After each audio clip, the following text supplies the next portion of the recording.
Salam sejahtera. Akhirnya terbongkar.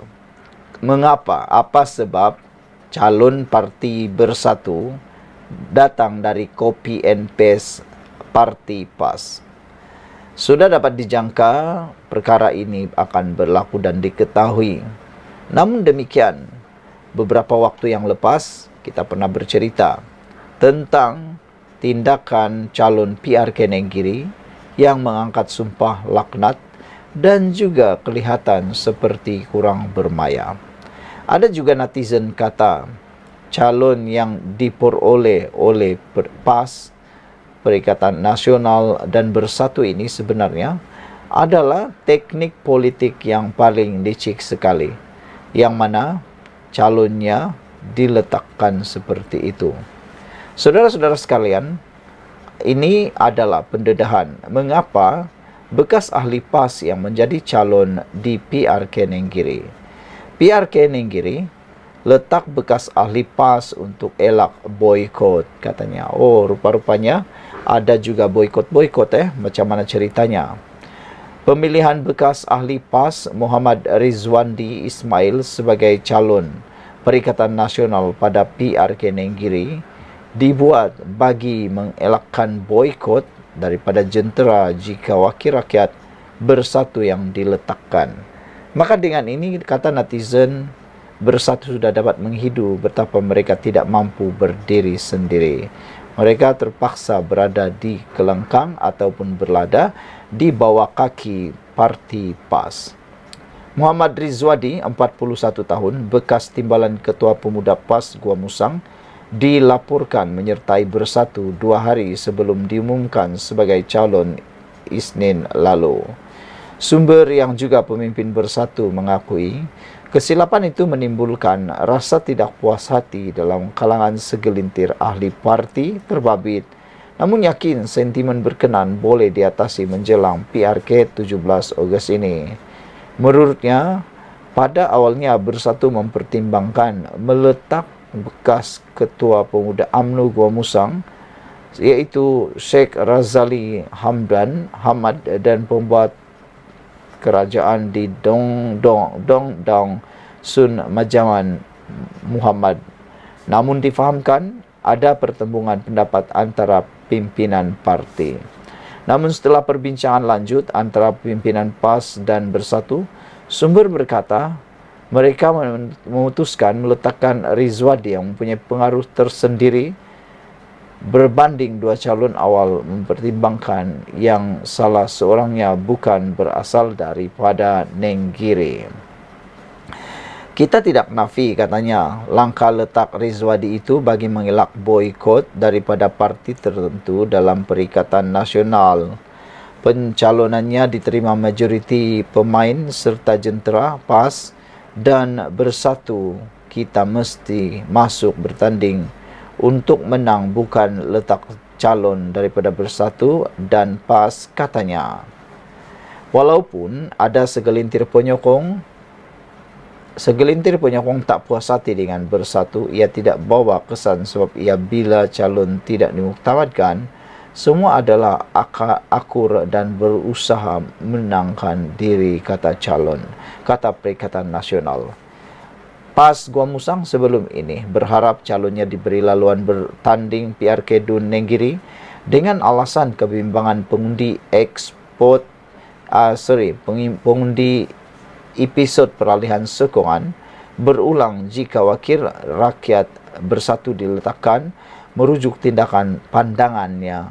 Muhammad Aziz Ambu Naim menyokong pentadbiran Anwar Ibrahim.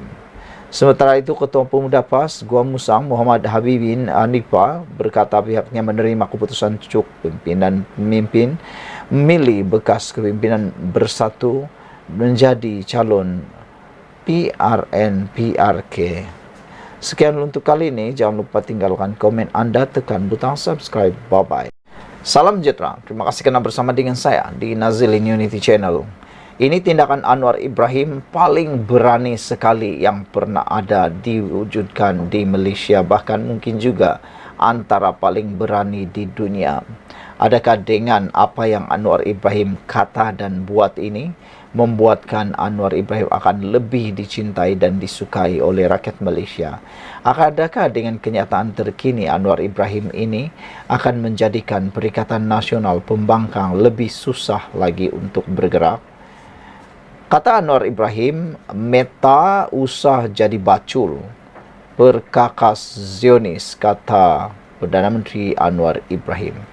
Saudara-saudara sekalian, bukan ramai atau sangat sedikit atau jarang sekali pemimpin Melayu Islam seperti Anwar Ibrahim, bahkan pemimpin di dunia yang sama seperti Anwar Ibrahim, jarang sekali kelihatan yang cukup berani mengkritik lantang, terutamanya berkait dengan isu-isu sedunia. Ramai pemimpin yang ambil peluang ataupun ambil pendekatan untuk mendiamkan diri dan membiarkan saja perkara itu berlalu begitu saja. Hari ini apabila Meta menurunkan post Anwar Ibrahim di dalam media sosial, Anwar Ibrahim menyatakan Meta usah jadi bacul atau pengecut, perkakas Zionis, kata Perdana Menteri Anwar Ibrahim. Sejak semalam kecoh apabila beberapa hantaran mengenai pemimpin kanan Hamas Ismail Haniyeh yang dipercayai dibunuh oleh rezim Zionis diturunkan syarikat induk Meta. Bukan sahaja hantaran di Instagram, bahkan Facebook juga. Harapan Daily sendiri mengalami perkara itu beberapa kali, mendapat amaran Meta berkait hantaran Ismail Haniyeh. Tidak terlepas, sosial media milik Perdana Menteri Anwar Ibrahim, Datuk Seri Anwar Ibrahim juga mengalami perkara yang sama. Beberapa video dan gambar di Instagram serta Facebook beliau telah diturunkan. Anwar dalam kenyataan terbarunya pagi ini memberi kenyataan amaran paling tegas terhadap Meta susulan tindakan biadab dan menghina perjuangan rakyat Palestin.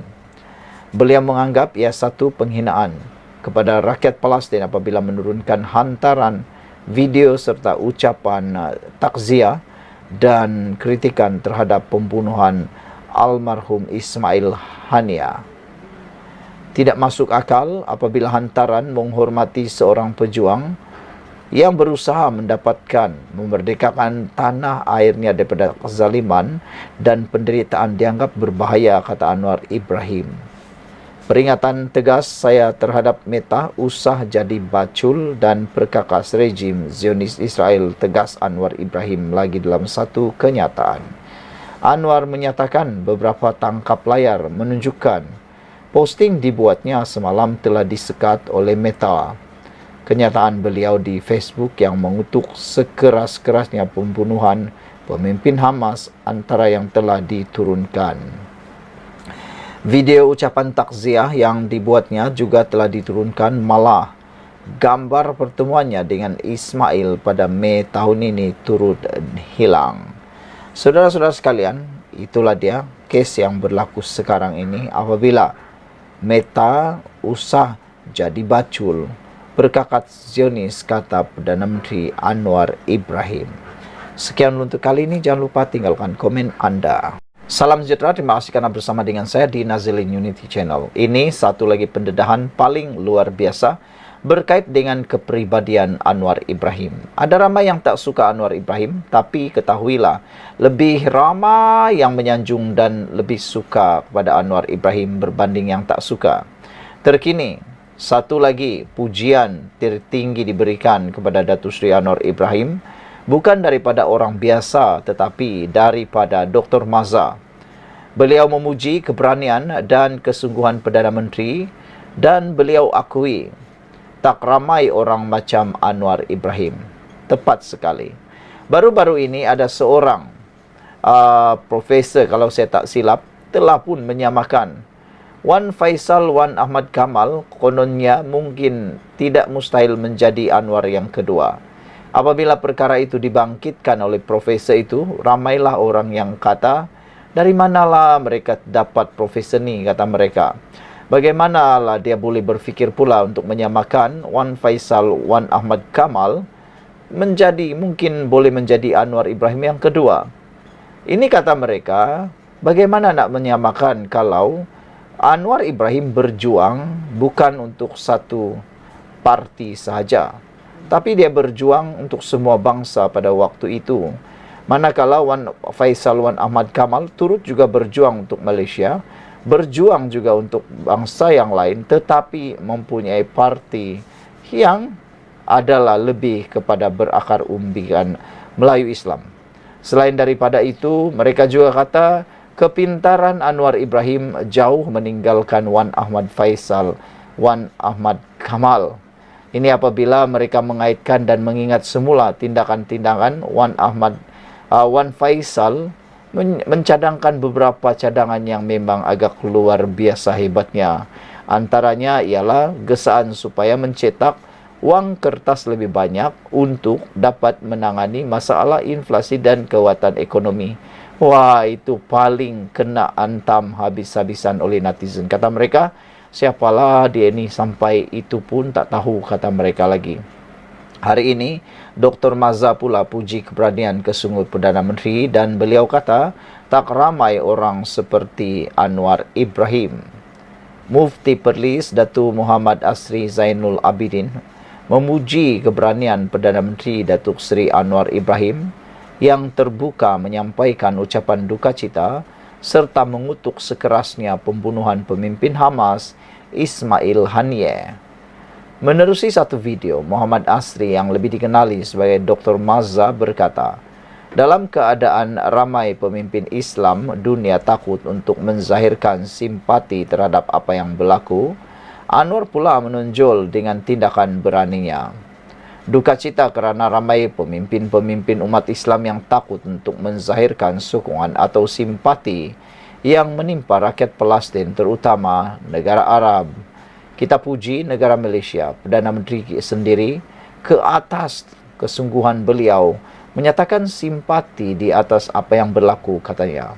Hari ini tak ramai orang seperti YB Perdana Menteri yang secara berani mengucapkan ucapan duka cita. Yang lain mungkin akan membisu, termasuk pemimpin agama, kata beliau lagi. Anwar pada semalam mengutuk sekeras-kerasnya pembunuhan Ketua Biro Politik Hamas Ismail Haniyeh di Tehran. Beliau yang menghubungi pegawai politik Hamas, Dr. Bassem Naim, sempat menyampaikan ucapan takziah dan menyatakan sokongan tidak berbelah bahagi kepada rakyat Palestin. Sementara itu, hari ini, Jabatan Kemajuan Islam Malaysia JAKIM akan mengadakan solat jenazah gaib di atas pemergian Ismail Haniyeh yang dibunuh rejim Zionis di 3 masjid utama di bawah kelolaannya selepas solat maghrib pada Khamis. Ketua pengarahnya Datuk Hakimah Muhammad Yusuf berkata, 3 masjid berkenan ialah Masjid Negara Kuala Lumpur, Masjid Putra dan Masjid Tuanku Mizan Zainal Abidin di Putrajaya. Sekian untuk kali ini. Jangan lupa tinggalkan komen anda, tekan butang subscribe. Bye-bye. Selamat petang, salam sejahtera. Terima kasih karena bersama dengan saya di Nazilin Unity Channel. Ada netizen kata padan muka Adun Rembia. Ada juga netizen kata Adun Rembia bakal menjadi orang muflis dan kehabisan uang. Ada juga yang kata Adun Rembia dah terima balasan terhadap tindakan beliau mengkhianati parti sebanyak beberapa kali. Ada juga yang kata Adun Rembia dah kena hukum karma. Ada juga yang kata lebih baik Adun Rembia letak jawatan saja. Kalau dia tidak mampu bayar 100 juta ringgit ini, dia akan mampu menjadi muflis dan secara tidak langsung akan kehilangan kelayakan menjadi ahli Dewan Undangan Negeri dan YB. Hari ini, akhirnya UMNO tuntut pampasan 100 juta ringgit Malaysia dari Adun Rembia. UMNO akan memulakan tindakan undang-undang terhadap Adun Rembia. Muhammad Jailani Khamis bagi menuntut ganti rugi dan pampasan 100 juta ringgit kerana berpaling tadah daripada parti itu. Setiausaha agungnya iaitu Ashraf Wajdi Dusuki berkata, perkara itu dipersetujui dalam mesyuarat Majlis Kerja Tertinggi UMNO semalam. Mesyuarat telah mempertimbangkan dan bersetuju untuk memulakan tindakan undang-undang bagi menuntut ganti rugi dan pampasan sebanyak 100 juta ringgit sebagaimana perjanjian yang dimeterai terhadap wakil rakyat yang telah meninggalkan dan membelakangi pendirian parti, katanya kepada pemberita selepas mesyuarat berkenan di Ibu Pejabat UMNO di Kuala Lumpur. Bulan lalu, Jailani yang digantung selama 6 tahun daripada UMNO berkata dia mengambil keputusan itu selepas Ketua Menteri Melaka Abdul Rauf Yusuf memungkiri janji yang dibuat pada rakyat dalam Manifesto Pilihan Raya 2021. Ashraf turut menunjukkan salinan perjanjian yang ditandatangani Jailani yang menetapkan semua wakil rakyat daripada parti itu mesti melepaskan keahlian mereka sekiranya menentang keputusan parti dan membayar 100 juta ringgit sebagai pampasan. Sementara itu, Ashraf berkata, semua anggota Majlis Kerja Tertinggi UMNO akan ditugaskan untuk menyelaraskan jentera parti di semua daerah mengundi di Nenggiri bermula hari penamaan calon pada 3 Ogos ini. Pada 18 Julai, UMNO mengumumkan Muhammad Azmawi Fikri Abdul Ghani sebagai calon bagi kerusi Dewan Undangan Negeri Nenggiri, manakala Perikatan Nasional melalui Bersatu mempertaruhkan bekas timbalan Ketua Pemuda PAS Gua Musang Muhammad Rizwadi Ismail. Dalam pada itu, Ashraf berkata, UMNO bertekad terus mendukung perjuangan pembebasan Palestin dan bersama Hamas, Fatah serta seluruh rakyat Palestin yang ditindas dirampas hak mereka oleh Zionis Israel. UMNO melalui wakil parti dalam Kerajaan Perpaduan Malaysia akan terus memperjuangkan hak dan menuntut keadilan di pentas antarabangsa agar kekejaman dan sifat kebinatangan Israel dihukum sekeras-kerasnya oleh masyarakat dunia dan negara-negara yang ikhlas cintakan keamanan dan keadilan, katanya. Terdahulu dilaporkan bahawa pemimpin Hamas Ismail Haniyeh dibunuh di kediamannya di Tehran, Iran. Saudara-saudara sekalian, ini adalah kejutan yang luar biasa. Sekian dulu untuk kali ini. Jangan lupa tinggalkan komen anda, tekan butang subscribe. Kita jumpa lagi. Bye-bye. Salam sejahtera. Terima kasih kerana bersama dengan saya di Nazilin Unity Channel. Isu paling hangat malam ini berkait dengan Mangsa Rogol mengaku biasa tidur bersama adun Perikatan Nasional. Wow. Ini satu isu yang paling panas, apa isinya dan mengapa wanita yang telah pun menjadi mangsa rogol ini mengaku pula biasa tidur bersama adun PN dan siapa adun tersebut.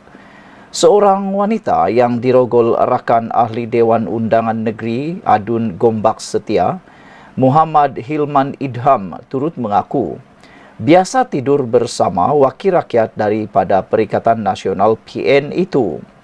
Hal itu terbongkar menerusi alasan penghakiman yang menyaksikan Muhammad Zulfahimin Madzir, 40 tahun, dijatuhi hukuman penjara 13 tahun dan 2 sebatan oleh Mahkamah Session Kuala Lumpur. Sehubungan itu, pemerhati politik Najib Bakar bertanyakan sama ada Hilman akan membuat laporan polis berhubung dakwaan wanita berkenan yang telah memberitahu mereka berzina. Dalam perbicaraan, rupanya dapat tahu mangsa ini adalah girlfriend Hilman. Biasa tidur bersama, biasa mabuk bersama. Hari kejadian itu, hari jadi mangsa, Hilman bawa dia celebrate. Bila dah mabuk, ditempahnya bilik hotel dan ditinggalkan mangsa dengan Zulfahimin. Dia bagi je girlfriend. Dia kat kawan sendiri. Sharing is caring quote. Mereka sungguh adun PN ini rupanya, ya, perlinya. Dalam masa sama, Najib menyarankan agar laporan kepada Jabatan Agama Islam berkaitan perlakuan terkutuk itu dibuat. Kalau Hilman tak lapor, kira betul lah kan soal beliau.